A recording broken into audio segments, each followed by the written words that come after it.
Dari rekening penampung ini akan dipindahkan oleh perusahaan terkait ke PT Clearing. Jumlahnya sebesar 70%. Kalau dia withdraw-nya hanya 30 juta rupiah, masih ada tuh uangnya standby di pialang kan. Tapi kalau dia melakukan withdrawal 100 juta, pialang tersebut harus melakukan withdrawal juga di Clearing. Berapapun uang yang kita taruh di broker, itu nggak bakalan menggerakkan market. Apakah itu benar? Bursa itu kayak pasar, pembeli penjual banyak tuh saham. Betul bisa market execution. Misalnya dia 100, begitu jual cuma di 80. Apakah broker yang ketika kita beli, brokernya itu jual? Saya diberi kesempatan untuk bertemu dengan salah satu broker Indonesia yaitu Forex IMF dan podcast bersama direktur utamanya, di mana obrolan kita sangat-sangat menarik, bermanfaat dan juga mengedukasi. Salah satunya siapa yang kontrol uang di Forex, bagaimana broker memanipulasi pasar, kenapa lebih cepat deposit daripada withdraw, dan masih banyak lagi. So, enjoy the podcast. Selamat datang Pak Freddy, nama saya Rizky Aditama. Terima kasih sudah meluangkan waktu untuk mengobrol dengan saya untuk hari ini. Tujuan dari obrolan kali ini sebenarnya untuk para trader ini Pak, biar nggak salah arah ataupun apa ya, kan di Forex ini banyak area abu-abu gitu loh. Jadi takutnya banyak teman-teman para trader yang terkena scam-scam lagi kayak dulu. Takutnya kayak gitu. Nah, sebelum kita mulai, berbagi sedikit boleh tidak Pak, latar belakangnya Pak Freddy, kemudian peran Pak Freddy di Forex IMF, silakan. Jadi nama saya Freddy, saat ini menjabat sebagai Direktur Utama di foreximf.com, ya, atau PT International Mitra Futures. Jadi kalau cerita sedikit mengenai latar belakang, saya di industri ini sudah dari tahun 2001 sampai tahun 2024, ya 23 tahun ya. Separuh umur saya sudah di industri ini. Wow, saya masih Tapi 32. tentu tidak bekerja sebagai board of directors dari tahun 2001, tidak menjabat, tapi mungkin perjalanan karir lah, ya. Sempat menjadi konsultan, sempat menjadi pimpinan cabang, ya. Tahun 2007 atau 2008 ya. Tepatnya saya lupa. Saya join dengan perusahaan yang saat ini PT International Mitra Futures atau dikenal dengan brand foreximf.com. Jadi singkat ceritanya begitu, Tama. Siap, oke. Wah, 23 tahun. Saya umur 32. Ya berarti saya berkecimpung, Bapak masih SD belum lulus ya? SD mungkin. Sama. Waduh, oke. Siap. Nah, di sini sebenarnya banyak trader yang masih baru itu bingung. Itu saya dapat komentar banyak banget di YouTube itu, Banyak ya. hampir ya banyak, seratusan lebih. Kita rangkum jadi 14 poin. Nah, poin pertama ini yang paling banyak yaitu broker mana yang saya harus pilih dan faktor apa yang harus saya pertimbangkan sebelum memilih broker, karena saya masih sangat pemula. Kalau menurut Pak Freddy-nya bagaimana nih? Oke, untuk masyarakat Indonesia khususnya ya, yang Ya, calon trader atau trader yang existing ya, yang berdomisili di Indonesia, saran saya perbanyak literasi, ya, oke. perbanyak literasi mengenai industri ini, ya. Industri ini ya berarti forex, ya. Sekarang lagi tren tuh, dengan apa stigma negatifnya uh, membuat industri ini lebih dikenal, ya. Benar, benar. Sampai pada otoritasnya. Tadinya otoritas Bobopti itu mungkin Tama sendiri mungkin ya pernah dengar tapi tidak seheboh beberapa tahun Ya, ini kan. sekarang. Ya. Benar, Karena benar. saya juga lihat, wah ini followernya Bobopti melonjak tajam ya sejak tahun 2000 apa 2022 ya 2023 kurang lebih. Nah, terkait dengan hal ini ya ada pepatah yang sering kita dengar. Karena bumi dipijak, disitulah langit dijunjung ya kan. Buat saya broker atau pialang yang berdomisili, yang beroperasi Indonesia harus mematuhi regulasi yang ada di domisili Indonesia. Ya. Ya, itu benar. Menurut saya juga ya, terhadap calon trader, terhadap trader, ya, karena Anda berdomisili di Indonesia, melakukan transaksi di Indonesia, sebaiknya memilih broker yang mempunyai izin operasi di Indonesia yang sah secara regulasi, tentu di bawah pengawasan otoritas Bobopti. Karena sebenarnya Ya, bukan cuma memilih, tapi di situ ada hak-hak dari trader ya atau nasabah ya itu yang bisa dilindungi. Oh, Nah, misalnya mekanismenya apa? mungkin kalau saya jelaskan di sini kan panjang lebar tuh, ya Benar. kan? Terus yang berikutnya, masyarakat dengan mudah dapat mengecek di website Bapepti dengan alamat www.bapepti.go.id. Ya mungkin tinggal dibuka, kemudian dieksplor. Di situ kan ada tercantum pialang-pialang sampai dengan cabang-cabangnya. Kalau memiliki cabang, alamat-alamat, siapa saja wakil pialangnya, siapa aja direkturnya, segala macam. Itu transparan. Ya, kurang dan lebihnya seperti itu, Tama. Oke, berarti misalkan para trader masih baru, mungkin cek website Bapepti dulu, cari-cari broker Ya, yang ya. bagus, baru tuh. Nah, ini ada pertanyaan menarik kemarin, karena viewer saya banyak SMA, Pak. Serius, Oh, anak SMA, ya. SMA. SMA kan belum 18 tahun tuh. Ya, Itu belum. gimana? Saya juga loh. Gimana Pak? Saya 18 tahun. Saya pakai broker Ya. yang mana katanya? Nah, ini saya Jadi tanya. sebenarnya jadi begini. Jadi ada aturan peraturan Bapepti yang menjelaskan bahwa boleh sebagai trader itu minimal usia 21 tahun.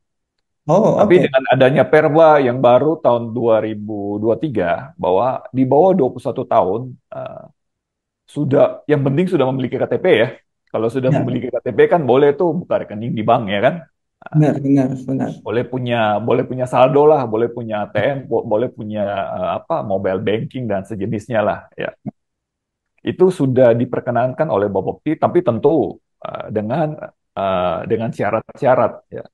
Ah, Harus ada persetujuan atau pernyataan dari orang tua atau wali. Dan secara sistem di Forex IMF sudah menyediakan itu pada saat nasabah melakukan registrasi ada form-form khusus yang untuk bisa. trader atau calon trader dengan usia di bawah 21 tahun. Jadi Oh, sudah bisa diakomodir. oh sekarang udah bisa berarti ya. Sudah bisa. Saya kira dulu saya selalu saranin udah demo aja dulu sampai nanti umur segitu. Sudah Nggak bisa. bisa. Ya. Wow. Ini teman-teman pasti banyak yang seneng para viewer nih. Oke, pertanyaan yang kedua, ini agak lumayan kalau dibilang berat ya enggak, kalau dibilang ringan ya enggak begitu. Perbedaan mendasar antara broker forex yang lokal. Jadi broker forex kan banyak tuh sebenarnya sekarang ada yang lokal dan internasional. Kenapa kita harus milih yang lokal dan kenapa kita harus hindari yang internasional? Padahal kalau dari segi katakanlah spread dan komisi itu di sana lebih lebih rendah daripada di Indonesia. Jadi begini, perbedaan mendasar tentu domisili ya. Ya, yang Benar-benar satu itu. berada di luar wilayah Indonesia, yang satunya berada di domisili wilayah Indonesia. Kalau berada di domisili wilayah Indonesia, tentu yang berlaku adalah regulasi aturan yang ada di Indonesia. Ya, Yes. yang sering kita dengar, oh ini license mana nih? Oh, regulated Indonesia. Ya, karena di Indonesia kan sudah diatur dengan jelas tuh. Ya, Nah, mulai dari ada Undang-Undang 32 tahun 97, kemudian disempurnakan dengan Undang-Undang nomor 10 tahun 2011, ya kan? Dan mungkin masih sampai ke depan masih disempurnakan terus dengan aturan-aturan turunan yang lain. Kalau di luar kan ada nanti regulasi negara mana, regulasi negara A, negara B, tentu aturannya sangat berbeda. Ya.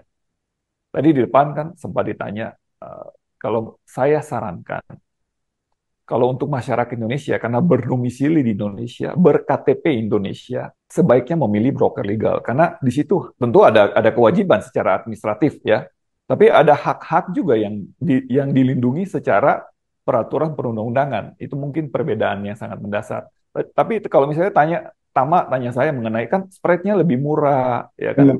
Mungkin komisinya bisa lebih murah atau ada fasilitas trading yang lain. Itu mungkin isu yang sudah lama, Oh, isu oke. yang sudah lama. Ya. Kalau kita lihat makin ke sini, ya, sebagai contoh, apakah ada broker regulasi dari negara lain yang masuk sebagai penanaman modal asing Indonesia?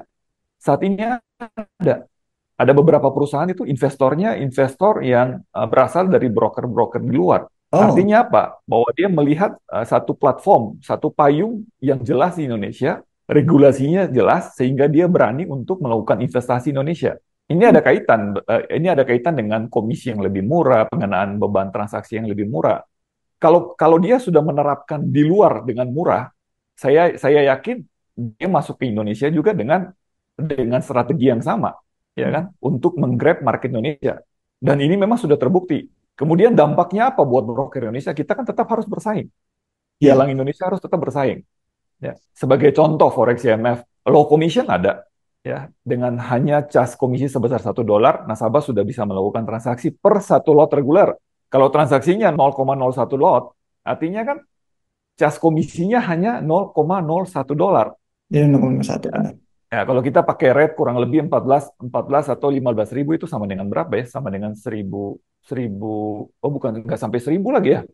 100, Rp140 atau Rp150 per transaksi 0,01, benar ya? Spreadnya juga sudah sangat kompetitif, ada pilihan kan? Benar Spread sekali. betul rendah, kemudian pengenaan biaya nginap yang kita kenal dengan swap point di tempat Forex IMF kan sudah free juga. Software ya. Ya, jadi ini memang tujuan dari Bapepti mengeluarkan apa? Membuka peluang ya untuk ada lot mikro, kemudian dikasih kebebasan buat para broker atau penyelenggara industri untuk tetap bisa bersaing. Mungkin penjelasan singkatnya seperti itu, Tama. Siap. Eh, saya udah trading agak lumayan lama di Ya, 10 tahunan. Nah, ya, 10 tahun sebelumnya atau 5 tahun sebelumnya lah, memang broker Indo itu mahal sekali. $1 satu lot itu $20 kalau nggak salah dulu. Itu satu lot $20 itu maksudnya dalam konteks apa ya? Oh, dengan cas komisi terhadap komisi nasabah benar, gitu. charge Ya, komisinya $20. Nah, ketika saya pulang dari Indonesia ke Indonesia, itu broker-broker semakin apa ya, semakin rendah spreadnya, semakin rendah ya, komisinya. Oh, ini kelihatannya lama kelamaan bakalan ngikuti apa ya, komisi dan spread di broker luar nih lama kelamaan. ya. Seneng juga kalau saya dengernya kayak gitu. Berarti. Karena mungkin begini, ini ekosistem industri ini di Indonesia itu kan ada bursa, ya kan, Ya, ada clearing, ya. Mereka juga secara sadar berkompetisi, maksudnya bukan mereka berkompetisi, tapi mereka mendukung Pialang Indonesia untuk dapat berkompetisi. Ya, tadi biaya misalnya kan pelaporan harus ke sana. yes. Tentu ada biaya yang harus kita bayarkan kepada bursa, kepada clearing. Nah, biaya itu jauh dibandingkan beberapa tahun yang lalu, dibandingkan saat ini jauh lebih murah. Oh ya Jadi benar. ini akan berpengaruh pada maksudnya pada beban transaksi yang ada pada pialang atau broker. Itu pengaruh banget berarti ya. Pengaruh, pengaruh. Nah, untuk ini maaf agak melenceng sedikit. Masalah komisi dan spread tadi, berarti kebanyakan saya lihat broker Indonesia, broker luar pun itu udah nggak memakai MetaTrader sekarang. Dia bikin platform sendiri seperti Forex IMF. Saya tahu bikin sebuah Quick Pro kalau nggak salah namanya ya Pak ya.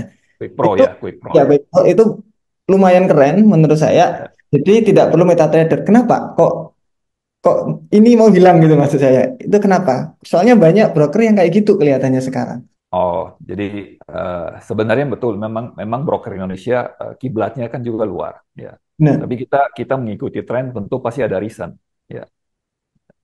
Eh, karena persaingan, kita ingin memberikan servis yang lebih kepada nasabah, ya. Kalau kita menggunakan rata-rata kan Meta 4, ya, MetaTrader 4, MetaTrader 5, ya. Itu platform yang bagus, ya. Itu setuju. platform juta umat dan menurut saya fasilitas yang ada di platform tersebut sangat mengakomodir kebutuhan trader. Nah, tapi kebelakangan ini kita melihat bahwa ada kebutuhan-kebutuhan yang tidak ada di Meta 4 atau Meta 5. Kami mencoba untuk mengcombine itu. Sebagai contoh nih, Mm-mm. pertama ya kan, pertama kan sering bikinin signal A, B, C, betul kan? Ada market insight A, B, C. Yes. Setelah setelah saya melihat nih, oh ada nih yang cocok nih, ya kan? Eh, Strategi yang pertama berikan buat saya, ya kan? Tapi kan saya harus butuh effort tuh, habis nonton videonya pertama menganalisa, kemudian saya kan harus buka platform, ya Ya. kan? Untuk kemudian bikin chart, ya kan? Dengan strategi yang saya sudah dapat insight dari pertama, kemudian saya melakukan eksekusi, ya kan? Transaksi. Nah, dengan adanya Quick Pro, kami kembangkan itu semua sudah ada dalam satu platform. Ya. Ya, mungkin ada third party untuk signal. Jadi begitu signalnya muncul, ya kan, alertnya bunyi di handphone saya bisa langsung melakukan eksekusi. Tidak harus saya keluar dari platform tertentu untuk pindah ke platform transaksi. Kurang lebih seperti itu, Pak. Oke, berarti sebenarnya all in one trading. Jadi Nah, gitulah, konvensional, melakukan eh, service dalam hal itu. ya all in one service. Kelihatannya lebih Ya, daripada bolak-balik ya, satu itu gitu kan. lebih Nah, efisien gitu ya. Oh iya, menarik juga. Untuk masalah hak sama kewajiban tadi, Pak, saya agak agak menarik itu. Karena proses penyimpanan dan penarikan dana di broker forex itu saya juga masih apa ya, kayak masih abu-abu juga di saya. hmm, Nah, dana ini dari trader, kemudian dikirim ke broker. Nah, itu setelah itu kemana? hmm. Kemudian dari situ, kenapa kok deposit itu pasti lebih cepat daripada kita withdraw? Nah, boleh dijelasin kenapa sih sebenarnya dan Ini juga ini ini mekanismenya gimana? pertanyaan yang sangat baik sekali dan paling sering ditanyakan. Oh Jadi gitu ya. mekanisme seperti ini, ya. Oke, Saya coba merangkum supaya masyarakat bisa melihat dengan jelas atau mendengar, oh jadi mengerti. oke Jadi siap. setelah nasabah melakukan register ya pada broker atau pialang legal di Indonesia, tentu ya kan login password diterima untuk platformnya kan. Nah, login Yes. password. Saldonya mungkin masih nol nih, ya kan? Sehingga dia tidak bisa melakukan transaksi. Benar. Untuk bisa melakukan transaksi, untuk bisa mengisi saldo, dia mentransfer sejumlah dana, ya kan? Tentu dengan ada batasan minimum ya. Nah, yang sudah disepakati. Nah, melakukan transfer dana, taruh katalah misalnya 100 juta rupiah misalnya. Ya. Dana ini ditransfer ke PT atau broker atau pialang terkait ya, untuk ditransfer di bank tertentu. Ya.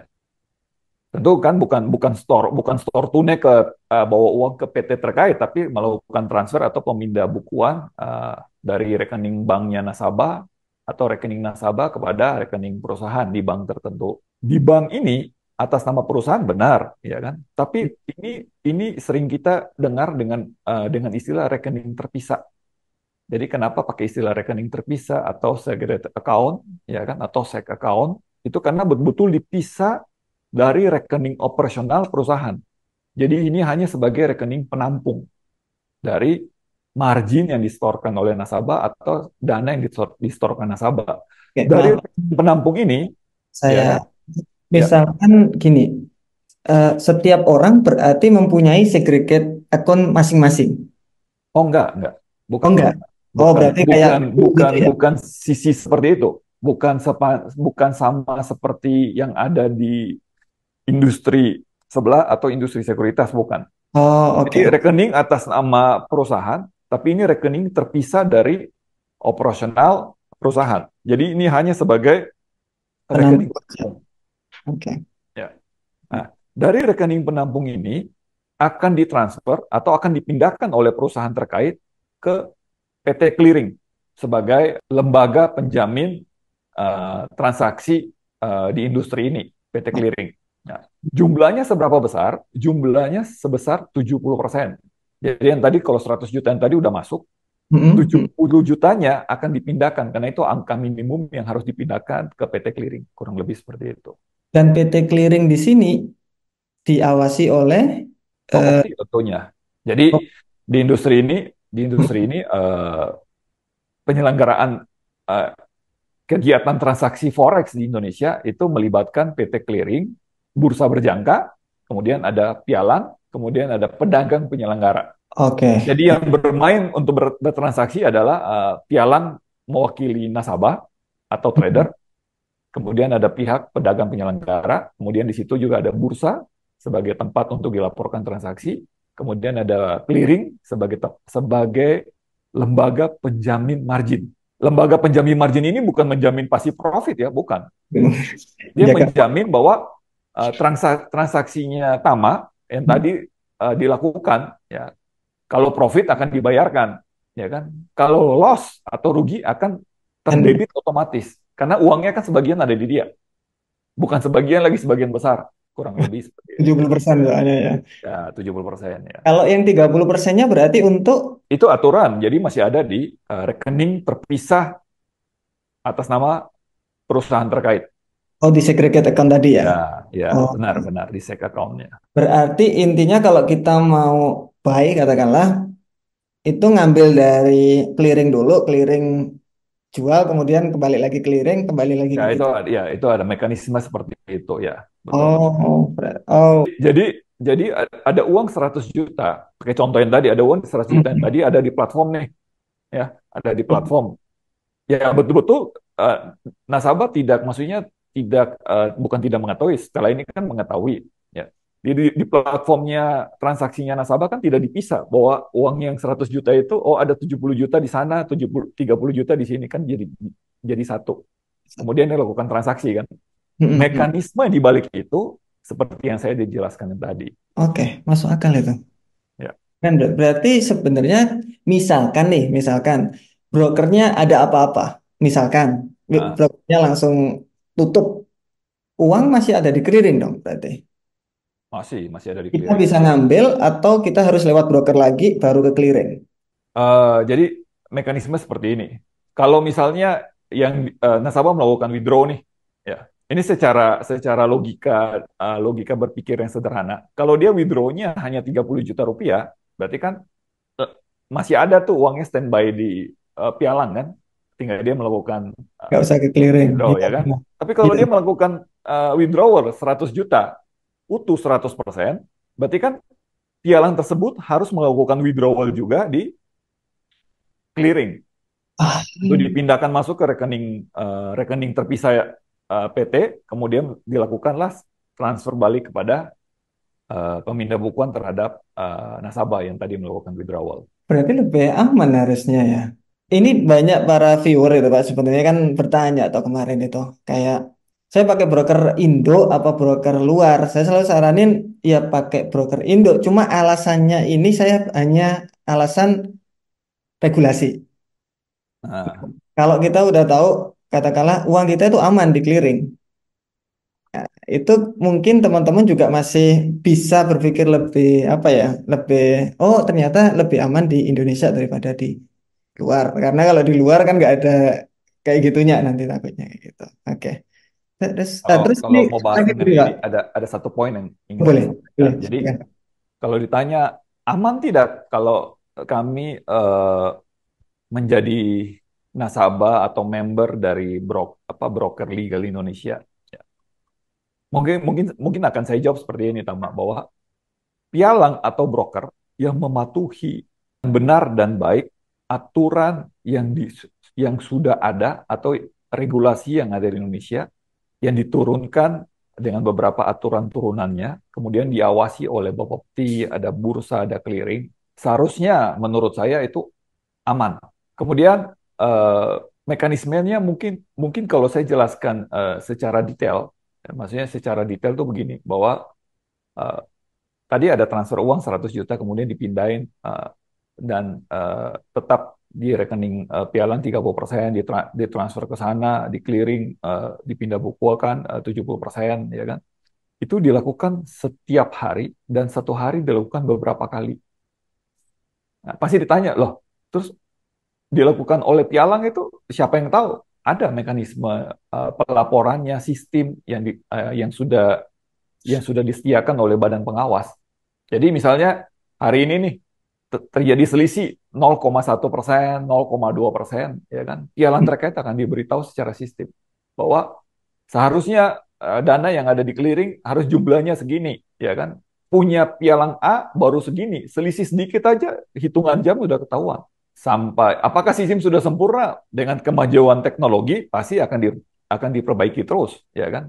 Nah, Kelihatannya ini udah menjawab eh, pertanyaan yang tadi mengapa deposit sering kali lebih cepat daripada gitulah kurang lebih ya, benar betul. ya Kak. Jadi Ya. karena uangnya nasabah tidak ada di pialang 100%, 70% ada di clearing. Tapi Jadi kalau kita itu kan langsung harus withdraw dari sana dulu kan, baru kita benar-benar bisa pindahkan kepada nasabah. kalau withdraw kan kita pialanya langsung dapat, oke langsung Ya, masuk tuh. Kayak gitu. gitu ya. Oke, masuk. Keren banget ini. Terima kasih, Pak. Ini ilmu baru juga buat saya, serius. Oke, Ya, mudah-mudahan bermanfaat buat masyarakat. ya, terima kasih. Oke, pertanyaan yang keempat. Apa yang menjadi faktor utama yang membuat biaya trading di Indonesia lebih tinggi daripada di negara lain? Maksudnya apakah tentang regulasinya membutuhkan Hmm. biaya besar, ataukah meta tradernya yang membutuhkan lebih besar daripada yang lain, ataukah pajaknya? Ini gimana ini, Pak? Jadi sebenarnya isu ini sudah isu lama, ya kan? Tadi saya jelaskan di depan bahwa dulunya memang ada biaya-biaya tertentu yang memang mahal, tapi karena ekosistem industri di Indonesia sudah saling mendukung, biaya-biaya itu kemudian turun, kemudian dikecilkan, meskipun masih ada ya. Jadi kalau menurut saya transaksi harus dilaporkan kepada bursa, tentu ada biaya pelaporan. Transaksi dilaporkan ke clearing, tentu ada biaya pelaporan. Dan yang paling penting, setiap komisi yang dikenakan kepada nasabah, karena kita ada domisili Indonesia, ada namanya PPN, pajak pertambahan nilai. Ya, yang dulu 10%, sekarang 11%. Nanti saya dengar nih, Menteri Keuangan udah bilang bahwa nanti tahun 2025 mungkin Tama udah tahu jadi 12%. Ya.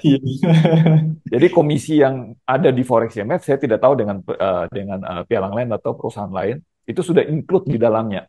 Nasabah dikenakan misalnya $1, ya $1 atau berapa dolar, itu di dalamnya sudah ada PPN dan kita harus sisihkan atau kita bayarkan kepada kas negara sebesar saat ini 11%.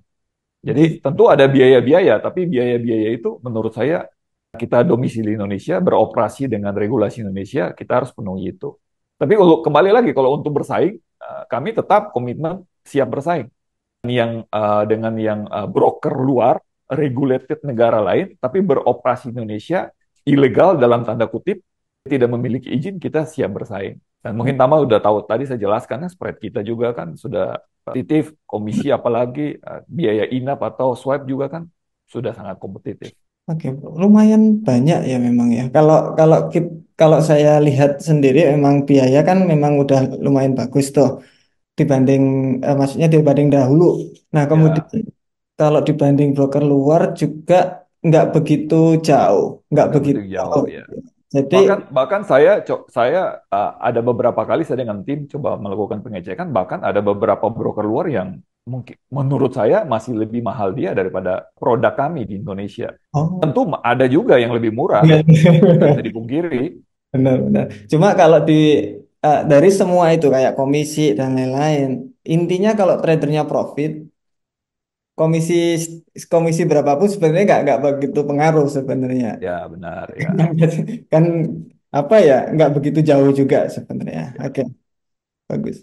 Kemudian ada pertanyaan lagi, mengapa proses ini pertanyaan saya juga ini. Mengapa proses pendaftaran di broker forex Indonesia terasa lebih rumit daripada luar negeri? Nah, karena ketika saya katakanlah open akun di luar negeri, kita tinggal masuk websitenya, klik klik klik klik klik klik, upload KTP, selesai. Ketika di Indonesia itu nggak tahu ya, kita harus buka akun demo terlebih dahulu, nanti ditelepon, nanti ini itu dan lain-lain. Gimana Pak? Monggo silahkan. Jadi begini, kalau saya pakai apa ya, analogi atau ilustrasi, tapi dengan sesuatu yang berbeda sebagai contoh. Boleh. Kalau saya ingin belajar, saya ingat pada saat saya pertama kali belajar untuk bawa mobil, untuk nyetir mobil, ya, saya kan tidak langsung bawa di jalan raya yang trafiknya sudah rame, atau saya nggak langsung bawa mobil itu di jalan tol yang kecepatannya sudah minimal 60, maksimalnya mungkin bisa 120, 100 kilometer per jam, ya. Tapi yang saya lakukan adalah saya masuk ke mobil, saya kenali dulu tools-tools di dalam mobil saya, kemudian indikator-indikator apa saja ada dalam mobil saya. Ya. Secara simulasi, saya sudah tahu fungsinya, kemudian mobil ini baru saya jalankan. Saya jalankan bukan di jalan raya, tapi di lapangan yang kosong. Ya, mungkin ya lapangan beraspal, tapi tidak banyak orang atau tidak banyak kegiatan. Nah, belajar untuk maju, gunakan gigi satu, gigi dua, gigi tiga, ya kan. Nanti beberapa saat kalau sudah mahir, ya kemudian baru pindah ke jalan raya. Ataupun tidak seperti itu. Kalau sudah mahir kan kita harus ambil SIM dulu ya, benar ya? Benar. Ngurus SIM dulu, ya kan? Ujian lagi, dan Ujian segala lagi. macam. Ya, mungkin prosesnya seperti itu. Oke. Industri ini Tama mungkin sama-sama tahu lah bahwa memang resikonya tinggi karena ada sistem di dalamnya yang bisa membuat orang kaya dalam sekejap, tapi bisa membuat orang juga miskin dalam sekejap. Ya, high risk, high return. Ya, itu istilah yang sering kita dengar. Karena ada sistem leverage atau sistem daya ungkit. Ya, dengan transaksi dengan jaminan uang satu dapat transaksi bisa berpuluh beratus-ratus kali lipat atau value-nya kan. Nah, jadi ini sebenarnya kembali lagi dengan dibuatnya aturan ya itu melindungi banyak kepentingan ya, terutama dalam hal ini masyarakat ya, terutama dalam hal ini calon trader atau trader, karena ada hak-hak dia yang harus dilindungi. Yuk Bapak bayangkan, Tama bayangkan, kalau misalnya seorang calon trader tidak mengerti apa-apa, kemudian akunnya jadi, platformnya jadi, ini apa ya, dia coba ya, saya coba klik, Klik, klik, klik, klik. bayar aja lah, ya kok uang saya habis banyak, ya ternyata dia nggak klik 0,01, dia kliknya Satu. 1, ya kan, atau klik 10,00, ya kan, ya, Habis dia nggak langsung. kebayang kalau dia tidak mengerti. Berbeda cerita lagi kalau misalnya dia adalah seorang trader yang sudah eksis di industri ini lama, ya Ya, kan? paham. Itu dengan mudah dia cuma pelajari spek yang ada pada uh, kontrak-kontrak yang ada di broker-broker di Indonesia, tinggal dia jalankan. Oke, berarti di sini lama berarti memang ada alasannya di mana Ada alasannya, ya. para tradernya Ya, ini dikasih ini loh, ini resikonya kayak ya gini. benar. Oke. Terus Kalau kalau bicara mengenai hal ini, mungkin beberapa tahun yang silam kita kan sering ada stigma-stigma negatif lah. Kalau saya baca di sosial media ya kan, wah saya tidak mengerti apa-apa, uang saya habis dalam sekejap. Ya contohnya seperti ini. Saya benar. rasa kalau dia melakukan demo sebelum menjadi seorang sebelum sebelum melakukan transaksi di akun yang real, dia melakukan transaksi di akun demo. Saya rasa hal-hal kayak gini mungkin bisa minimalkan. Maksudnya Malkan. bisa dikecilkan potensi-potensi untuk menimbulkan stigma-stigma negatif bisa dikecilkan. Menarik. Ini pertanyaan yang selanjutnya, Pak ya.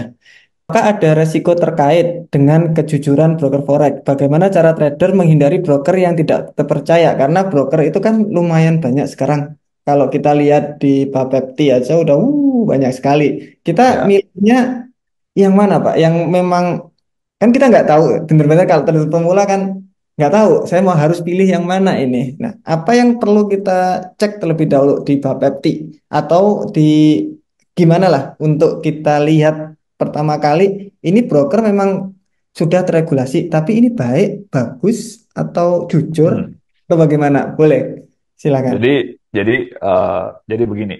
Memang banyak banyak yang listing mendapat izin dari Bapepti. Mungkin kalau kita lihat itu ada mungkin 100 lebih ya, sudah ratusan pialang. Tapi dibagi ya, ada 100 lebih pialang yang kalau produk yang kalau industri yang kita bicarakan saat ini, yang saya diskusi dengan Tama, industri forex dalam konteks yang lagi kita bicarakan atau yang biasa Tama lakukan, itu kurang lebih hanya ada 60 broker atau 60 pialang. Saya lupa Oh, tepat angkanya. Ya. Jadi masyarakat sekarang boleh boleh boleh dikatakan sudah informasinya itu sudah sangat terbuka sekali. Kita ngecek di Google, ya kan, kita ngecek di YouTube, ya kan, itu sudah muncul semua. Ya. ya benar. Saat ini sih Bapepti ada memberikan rating, ya, memberikan rating kepada pialang-pialang. Bukan berarti rating di bawah tuh jelek, tapi uh, rating itu berdasarkan kepatuhan terhadap integritas keuangan, terhadap aturan regulasi, ya. Kemudian ada survei juga yang dilakukan oleh Bapepti kepada masyarakat. Jadi itu nanti ratingnya diberikan oleh Bapepti. Tapi rating ini kan setiap bulan juga bisa berubah ya. Kalau nggak salah setiap 3 bulan perubahannya ada terus diupdate oleh Bapepti setiap 3 bulan. Kita bisa Mungkin, lihat. mungkin ini lebih bisa memudahkan masyarakat ya. Setelah mengecek di website Bapepti, ya dia bisa juga kan. Maksudnya bisa juga cek di websitenya perusahaan terkait yang dia minati. Untuk yang tadi kan ada ratingnya tuh kita bisa lihat di mana Pak kalau boleh tahu Pak? Di website Bapepti, menu di siaran pers. Oh siaran Menu di pers. siaran pers, ya. Oke. Ya, itu bakalan bantu itu, Pak. Ya, ya, Buat teman-teman ngecek itu. Wah, terima ya. kasih. Oke.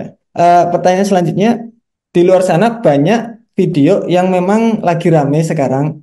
Hmm. Berapapun uang yang kita taruh di broker, itu nggak bakalan menggerakkan market. Karena market di sini itu feeding price. Apakah itu benar dan apakah sebenarnya Pak feeding price itu? Jadi maksudnya kalau yang dimaksud dengan price fixing atau saya nggak tahu feeding price mungkin istilah bahwa intervensi uh, terhadap pasar untuk menstabilkan atau membuat lebih volatile. Kalau yang kita diskusikan saat ini dengan Tama, nah, Mm-mm. perlu saya jelaskan sedikit bahwa tadi kan saya jelaskan tuh ada 100 pialang lebih, tapi yang memiliki izin di Indonesia adalah lebih 60 broker Indonesia, ya 60-an aja. Ya.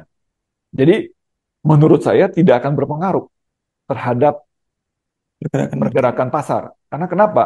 Transaksi yang kita lakukan, yang kita diskusikan itu adalah transaksi OTC atau over the counter, transaksi yang dilakukan di luar bursa. Jadi tidak dilakukan di dalam bursa. Jadi kalau di luar bursa berarti kan hubungannya hubungan bilateral dengan pedagang penyelenggara. Tapi kalau transaksi di dalam bursa, ada kemungkinan bisa terbentuk mekanisme pasar atau terbentuk harga. kita kita sering dengar dengan price discovery. Oke. Jadi harga bisa terbentuk karena ada intervensi, harga bisa terbentuk karena ada apa? Karena misalnya ada supply and demand, ya kan? Jadi kalau misalnya ada orang bilang, wah ini transaksi ratusan miliar, ya setahu saya yang di Indonesia, menurut hemat saya, transaksi yang seperti ini yang di luar bursa tidak akan berpengaruh. Oke. Nah, Soalnya kecuali ada kecualinya, ya kan? Ini kan ada transaksi bilateral di luar Hmm. bursa terjadi transaksi bilateral dengan pedagang penyelenggara. Kemudian ada mekanisme transaksi, ya kan? Mekanisme memanage risiko yang dilakukan oleh pedagang penyelenggara. Ya, mungkin sering dengar juga kan, oh nanti LP-nya siapa nih, liquidity Ya, provider. benar-benar itu Pedagang penyelenggara Indonesia itu sudah merupakan liquidity provider. Cuma karena di Indonesia dikenal dengan pedagang penyelenggara, mungkin kalau di luar ya, di luar sering kita dengar dengan LP ya kan. Nah, dari mekanisme yang ada di pedagang penyelenggara Indonesia, mungkin untuk mekanisme resikonya, dia juga mungkin bisa melakukan transaksi untuk dirinya sendiri ke LP luar, LP yang lebih besar. Nah, mekanisme di luar saya tidak terlalu paham, mungkin bukan kapasitas saya untuk menjelaskan. Bisa jadi LP di luar ada hubungan dengan transaksi di dalam bursa, ataupun masih sama dilakukan secara OTC. Ya, kurang kurang lebih begitu, sama. berarti ini sebenarnya mengacu pada pertanyaan selanjutnya. Bagaimana mekanisme kontrak berjangka yang OTC tadi dan bagaimana proses order dari retail trader sampai mencapai pasar-pasar di sini berarti kan jual beli di LP saja berarti. Nah, itu mekanisme secara tadi udah dijelaskan secara detail sebenarnya. Cuma kita pengen tahu dari trader, katakanlah saya buy posisi. Nah, buy-nya ini buy kemana? Apakah buy ke brokernya, buy ke LP-nya atau bagaimana? Boleh boleh Jadi, dijelaskan jadi secara pada saat nasabah melakukan transaksi eksekusi di market, beli atau jual, benar. posisi short atau long, dia tidak melakukan transaksi terhadap, kalau di Indonesia, terhadap pialang atau broker. Dia tidak melakukan transaksi itu untuk lawan dari, dalam hal ini misalnya contohnya Forex IMF. Tadi kan saya jelaskan bahwa si trader melalui perusahaan broker di Indonesia atau pialang Indonesia melakukan transaksi terhadap pedagang penyelenggara, ya kan, terhadap LP, ya kan, yang dilaporkan ke bursa, mewakili trader atau nasabah yang ada di Forex IMF. Ini bicara mengenai OTC atau SPA ya. Mm. Saya masih agak bingung tentang kan tadi dibilang OTC ke bursa. Ya, Tidak ke bursa maksudnya. ya, tidak di dalam bursa, tapi Tidak di dalam bursa. transaksi di luar bursa, tapi dilaporkan ke bursa transaksinya Setelah langsung atau nanti? langsung, secara real time, secara Oh, real, tapi dia otomatis tidak tergantung. berhenti di sana gitu ya. Ya, tidak masuk di dalam bursa. Kalau tak masuk di dalam bursa, berarti kan transaksinya multi. Karena di dalam, kalau bursa itu kan kayak pasar, ada Mm-mm. pembeli dan penjual dan banyak. Tapi kalau transaksi di luar bursa, berarti kan jelas tuh pembeli saya siapa, ya kan? Penjual Oh, saya siapa, karena hubungannya bilateral. Tapi kalau masuk dalam bursa itu kayak pasar. Kita kalau ke pasar kan banyak tuh pembeli penjual produk A, B, C. oh, ini lebih jelas saya. Oke, wow. Berarti seperti itu ya. Daripada sebenarnya lebih menarik, lebih maksudnya lebih cepat dan juga lebih Nah, karena jadi kalau misalnya transaksi bilateral, selalu saya bayangkan dalam pikiran saya, kita kalau transaksi bilateral tuh kayak kita main main tenis atau kita main pingpong dengan tembok, kita mukul deh balik, mukul balik. Karena lawan kita jelas, jelas. Yang beli ya juga kan? jelas Nah, ada tapi beli. kalau misalnya Bapak transaksi ini, lawan transaksi Bapak ada 10 orang. Emang Bapak tahu begitu mukul siapa yang ambil? Mungkin lama, oh lu yang ambil, gue yang ambil. Right. Begitu mungkin bayangannya. Wow. Nah, sedangkan masyarakat atau trader di Indonesia ini kan butuh butuh liquidity yang tinggi. Ini transaksi yang paling tepat menurut saya. Menurut saya juga. Transaksi dengan yang di dalam bursa memang agak, ya tahu sendiri lah kalau misalnya transaksi saham kan, ya betul bisa market execution, tapi harganya kan sangat jauh sekali. Iya benar. Harga referensinya misalnya dia 100, ya begitu saya mau jual cepat, ya mungkin bisa lakunya cuma di 80, bisa selisih loh, bisa selisih banyak, bisa 3% kalau di industri yang lain ya. Nah, tapi kalau yang ini kan ya selisihnya boleh boleh ada, tapi kan angkanya kan tidak signifikan, angkanya mungkin sampai ke sen ya. Sen Iya pun benar. kelima ya selisihnya gitu lah. Ini keren ini. Ini bagus bagus. Oke. Terus ilmu yang agak mantap ini. Eh, Oke. Mengapa sering terjadi slippage dan gap dalam forex? Ya, kalau slippage di sini kan ketika ada berita CPI Ya. itu spreadnya melebar. Itu sebenarnya kalau dari brokernya itu sebenarnya kenapa sih kok spreadnya melebar itu atau dimahalin itu kenapa sih sebenarnya kalau boleh tahu? Jadi gini, jadi mungkin perlu saya jelaskan agak beda ya, maksudnya antara slippage, ini istilah yang kita sering dengar kan, slippage dengan gap. Kalau Ya, gap itu kan antara close dan open. Jadi mungkin kalau di chart itu mungkin chart 1 menit, close-nya di sini, open-nya di sini, kemudian terjadi kekosongan chart kan, loncatlah harganya, apa gap up atau gap down ya kan. Nah, kalau slippage itu pada saat dilakukan eksekusi market, kemudian harga yang diinginkan, harga yang tertera pada platform, tapi begitu tereksekusi harganya berbeda. Ya. beda benar. Nah, yang saya jelaskan di awal mungkin slippage dulu ya. Ya. Jadi pada saat ini kan sering terjadi pada saat market itu lagi hectic ya. Ya. Ya Mungkin rame. dalam satu detik itu bisa bisa muncul tik itu sampai puluhan kali. Ya bayangkan kalau misalnya dalam 1 detik ada 30 tik, ya kan? Ya pertama bisa bagi aja. Berarti per milisecond itu berapa? Per 1 milisecond itu berapa tik yang muncul? Oke. Kebanyakan mekanisme yang dilakukan di industri SPA atau OTC di Indonesia adalah kita punya transaksi bilateral kita terhadap LP Indonesia atau pedagang penyelenggara Indonesia. Tadi saya jelaskan di depan bahwa mereka juga punya mekanisme untuk melakukan transaksi atas diri sendiri untuk menjaga resiko, manajemen risiko yang diterapkan. Dia mungkin juga melakukan transaksi di luar, ya ke LP yang di luar. Jadi uh, harga yang diberikan, ya kan, harga yang diberikan lewat sistem. Jadi Hmm. bukan mereka yang keluarkan harga, bukan mereka yang tawarkan harga, tapi ini sudah ada mekanisme pasarnya sehingga harga itu kan pasti ada. Ya. Pada saat dalam 1 detik tik begitu banyak muncul, ya kan. Ini kan berkaitan dengan konektivitas server, ya kan, Oh iya. internetnya nasabah, kemudian servernya si LP, penagang penyelenggara, kemudian ada servernya LP yang di luar segala macam, ya kan. Hitungannya kan hitungan milisecond. Pada saat Bapak klik, memang betul Bapak lihat angkanya di 100. Begitu klik, sekian milisecond harganya sudah terkonfirmasi balik. Harganya jadi 101,1 ya kan atau 100,01 atau 100,02, 100,03. Jadi bukan masalah harga ini disengaja untuk berbeda, tapi situ kan ada istilah kalau di industri ini latensi, telat. Jadi Oh, harga yang masuk pada detik itu kan. tidak sama dengan yang dilihat. Jadi Oh, pada saat dia melakukan transaksi, tak di harga 100, tuh kok saya dapatnya 100,05. Sebenarnya harga saat itu memang sudah pada saat dia klik memang sudah 100,05. Begitu Tama. oh, berarti telat lah. Ya benar tadi Ya, telat. Ya kita klik telat.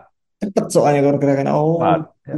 Dalam 1 detik bisa puluhan tik itu bukan bukan diam di situ tiknya kan bisa ya mungkin Tama alami sendiri kan harganya bisa langsung. bisa volatile nggak karuan kan.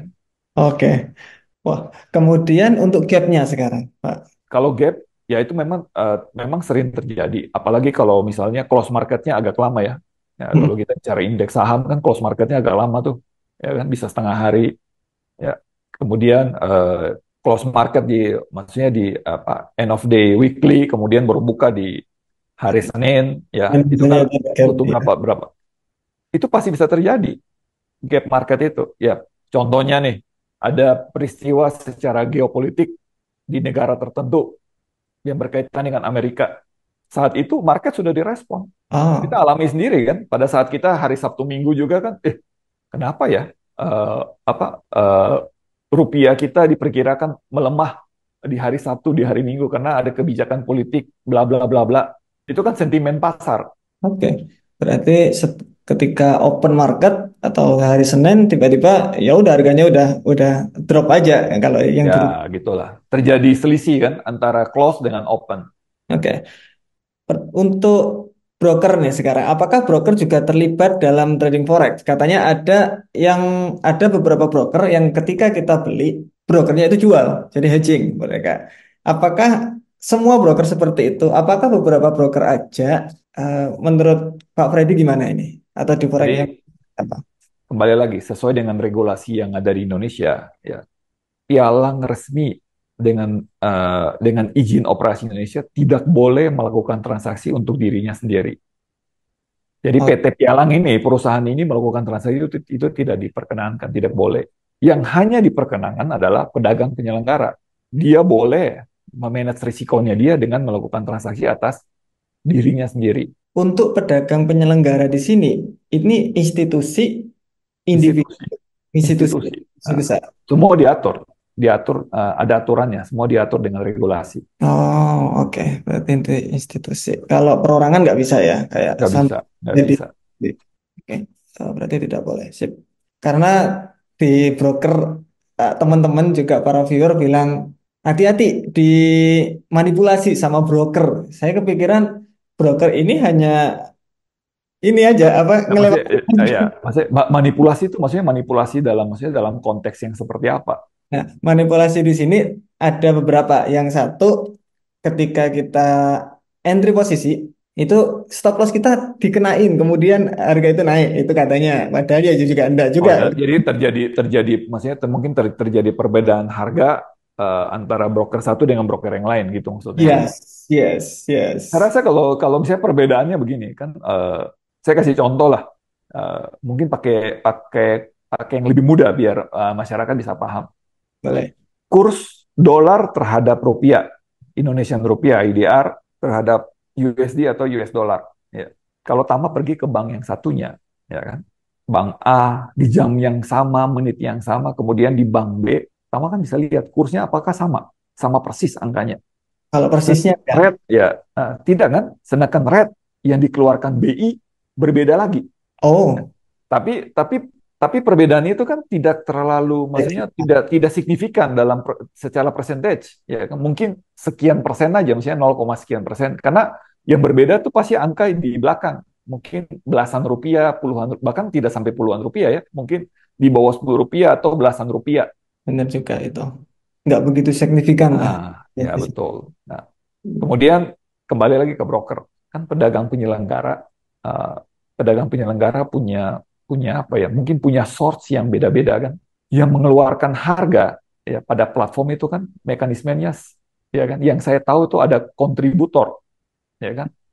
Kontributor dari ya pemain besar di industri forex itu pasti bank. Ya, tidak ada yang lebih besar lagi dari bank. Ya, dari banker-banker kan. Ya kurang lebih seperti itu nama. Nah, ini pertanyaan untuk Pak Fredinya. Jika Anda bisa mengubah satu mitos tentang trading forex, kan mitosnya itu ada banyak tuh di sana itu. Mitos apa yang ingin Anda ubah dan mengapa sebenarnya? Stigma orang-orang ini pengen dirubah seperti apa tentang trading forex seperti itu? Jadi gini, memang kita apalagi ya mungkin meledaknya tahun 2022, tahun 2023 awal kan banyak Ya tahu sendiri kan, yang nggak jelas itu apa scam lah, robot lah segala macam ya kan. Kebetulan objek Korek. adalah forex. Kemudian kami yang sudah berkecimpung puluhan tahun di industri ini kena dampak negatif tentunya ya, dengan stigma-stigma itu. Ya saya nggak tahu, Tama Tama sudah mendengar bahwa kami Forex IMF kan mendapat bukan mendapat rating yang baik dari Bapepti ya mengenai rating yang tadi saya jelaskan di depan, ya kan. Nah, dengan pernah mendapat skor tertinggi, ya kan, menurut penilaian Bapepti, ya. Saat ini juga setelah 1 tahun, penilaian tadi itu kurang lebih penilaian 3 bulan, kemudian ada penilaian 1 tahun. Pada saat 3 bulan itu di bulan apa? Dari bulan 1 sampai bulan 9 tahun 2023 kita mendapat grade A+3 dengan skor tertinggi di antara pialang-pialang. Nah, kemudian di tahun 2024 dengan data di tahun 2023 bulan Januari sampai Desember kita ada di urutan 1 ya. Oh, Nah, luar. eh, itu sebenarnya bentuk komitmen ya kan. Itu bentuk komitmen maksudnya dari kami ya, untuk merubah merubah mitos atau stigma-stigma negatif di masyarakat ya, untuk ya memang tidak mudah ya, memang memang tidak mudah untuk dibalik jadi 100% masyarakat percaya, tidak ya kan. Tapi ekosistem di industri ini tetap harus dari waktu ke waktu tetap harus ada perubahan. Salah satunya yang dilakukan oleh pialang. Nah, tentu masih ada kan dilakukan oleh otoritas dengan memperbanyak literasi, edukasi, itu juga dilakukan oleh kami. Kalau Tama melihat website atau aplikasi yang kami uh, keluarkan, ya, yang sudah mendapat SK persetujuan dari Bapepti sehingga kami boleh boleh pasarkan, ya, itu kan arah tujuannya itu membuat masyarakat tuh mau supaya bisa belajar dan perusahaan memberikan secara transparan, secara cuma-cuma. Nah, satu lagi, aplikasi kita ini, aplikasi Quick Pro ini, itu bisa digunakan masyarakat itu tanpa dipungut biaya, tanpa harus menjadi apa ya, harus menjadi nasabah yang aktif. Ya, cukup dengan dia melakukan register, ya kan, tanpa menyetorkan sejumlah dana, dia sudah bisa menggunakan aplikasi Oke, tersebut. di dalam aplikasinya ada nggak bisa trading tetap, tapi banyak informasi di dalamnya. Ya, banyak informasi yang dia bisa dapat, ada signal, harga market insight, ya kan. Dia juga bisa melakukan dengan akun demo, ya. Iya benar Tapi juga. tentu pasti ya tujuan kami kan bisnis. Nah, suatu Iya. saat ya mungkin kalau dia sudah siap, dia bisa menjadi nasabah kami, bisa menjadi trader menggunakan platform tersebut, ya. Siap. Untuk kalau masalah mitos sebenarnya saya ada sendiri kalau di saya Pak, karena forex ini dari dulu saya saya habis banyak dulu di di forex gara-gara stigmanya pengen cepat kaya, cepat kaya, cepat kaya, cepat kaya kan dulu Oh, ada ramai mitos ya, kayak ya, mendadak ya. rame dulu di situ. Saya ngikut-ngikut dan hancur. Nah, kenapa kita bikin channel YouTube dan edukasi kayak gitu dan platform apa namanya podcast ini juga untuk ngilangin stigma di sana. Orang ketika pengen kaya cepat, oh nggak bisa ternyata di forex itu pengennya emang kalau bisa yang pelan-pelan. Dan mekanisme trading forex itu kayak gini, tidak scam-scam kayak yang Hmm. dikatain di belakang. Nah, saya pengennya seperti itu aja. Oke, untuk yang terakhir, Pak, apa pesan Anda untuk pemula yang ingin memulai trading forex? Bagaimanakah cara mereka meminimalkan risiko dan memaksimalkan potensi keuntungan? Pesan saya yang pertama, perbanyak literasi. Itu sangat penting. Ya, meskipun eh, apalagi yang calon trader, ya itu harus perbanyak literasi, perbanyak belajar. Ya, bagi trader yang sudah eksis, ya literasi seperti yang Tama sering buat video-video itu sangat bermanfaat. Kemudian pelajari dengan benar jika Anda ingin join atau melakukan transaksi di broker tertentu, pelajari dengan benar profil sesuai dengan tips-tips yang tadi saya sudah sampaikan di depan di video ini. Saya rasa sesimpel itu. Baik, terima kasih banyak. Kapan-kapan kalau boleh saya mampir ke Forex IMF. Itu katanya Pak Anto Oh, tadi. Boleh, boleh Pak. Saya tunggu ya. Siap. Siap. Oke, terima kasih banyak. Itu Terima semua kasih. dari Ah, pertanyaan saya. Makasih banyak atas waktunya, Pak. Terima kasih.